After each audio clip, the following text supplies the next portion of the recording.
And joining in on the debate tonight, we have Sean Steele, former California GOP chairman and Republican strategist, and Peter Culp, Democratic strategist and founder of Culp Law. We thank you so much both for being here. First, I want to tackle today's vote here, which authorizes these lawsuits against AG Barr and former White House counsel Don McGahn. What do you feel that these will accomplish? Will House Democrats ultimately get their way?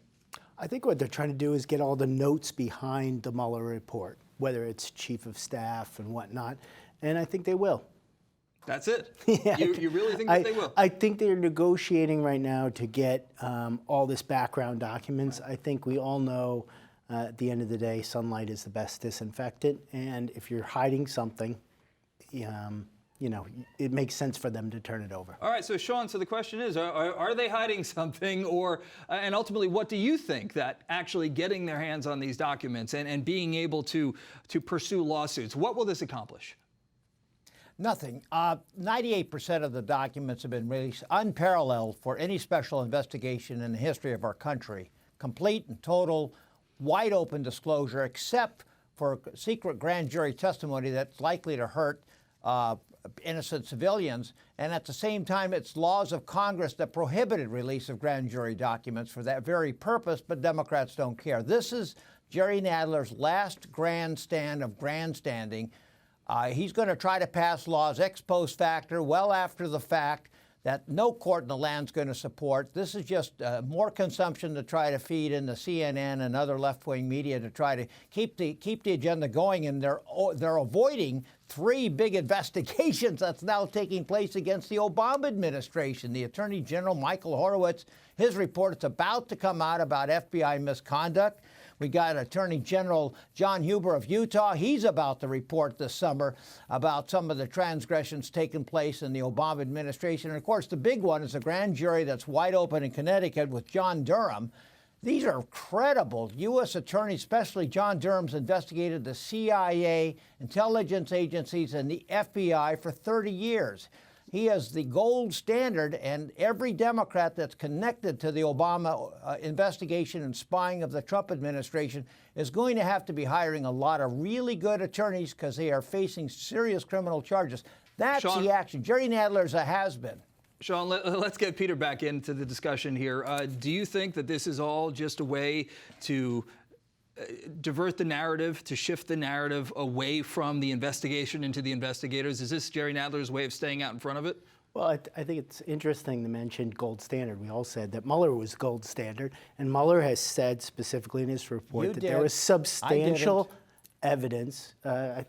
You had just mentioned that somebody was the gold standard.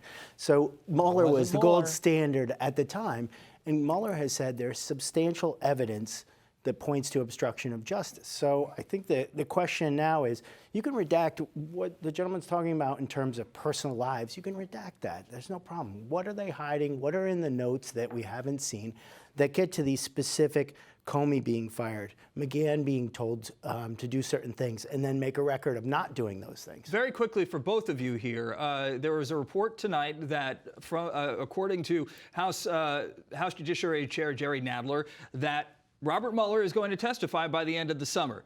Even if he does, at this point, is it going to change a thing? I'll start with you, Sean. Of course it won't. Mueller's been a very conflicted, tormented soul, serving a lot of masters and really knowing many of the people that he was investigating and taking orders from over the years. And he's had every one of the lawyers, the 19 lawyers that were working for them, were either registered Democrats or Democrat activists or Democrat donors. He had a very hostile, angry group of people. It wasn't any appearance of bipartisanship. So his work has always been suspect, and he had unlimited, literally unlimited funds. I mean, as much money as he needed, as much investigations, 2,500 subpoenas. It was an endless amount of FBI resources, found no collusion. Democrats stopped talking about that, including our guest. Now it's this thing about obstruction, and they get an expert on obstruction, John Dean himself, who was convicted for obstruction himself under Nixon. The whole point is that Mueller had an opportunity to lay out a groundwork and say, this president did something wrong and he broke the law, and he didn't say that. And there's 98% of the report's public. You can look it up online right now, and you'll find instances Sean. where basically he may have said something, but nobody acted on it. So it's a pipe dream, and it's something Sean. that's not going to go anywhere. Sean, let's get back to Peter for a second, because Sean just mentioned John Dean testifying. And this was one of those things where you had Republicans like Congressman Doug Collins who'd said, quote, this committee is now hearing from the 70s and they want their star witness back. But what do you say to critics out there who say that this was nothing more than political theater that was meant to get Americans, for no other reason, just to think about President Trump and Richard Nixon in the same breath? I think, like his book said, he wanted to make it worse than Watergate, right? And I think that was a miscalculation. This is Nixon and Trump are different. But it goes back to the several things where he did obstruct justice, and Mueller said there was substantial evidence of that. I think they miscalculated politically, but hopefully they'll move on and pick on these several things that were obstruction. But will this be what people remember, unfortunately? I don't think so. I think the news focused on the helicopters in New York City. All right, so the news cycle's moving on. All Yes. right. All right, Peter Culp, Sean Steele, thank you both so much for being here. Appreciate it.